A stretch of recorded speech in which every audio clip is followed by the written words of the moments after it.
Hi, this is Sam Paredes, Executive Director of Gun Owners of California, and your lobbyist at the state capitol, fighting to protect our right to keep and bear arms. I'd like to bring to your attention SB 567 by Senator Hannah-Beth Jackson of the Santa Barbara area in Southern California.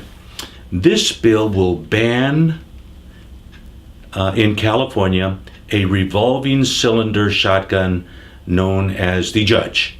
There's only one shotgun that meets the definition under the provisions of this bill. This is a 45 long Colt revolving cylinder rifle that can also accept the 410 shotgun shell. She seems to think that this revolving cylinder 5-shot gun can fire way too much ammo way too quickly. Obviously, she's never seen anybody proficient in the use of a pump shotgun or a semi-automatic shotgun in the state of California, but what do you expect from the legislators who are proposing anti-gun legislation in this capital? For information and details about this bill, go to our website at www.gunownersca.com. That's GUNOWNERSCA.com. Thank you for your attention.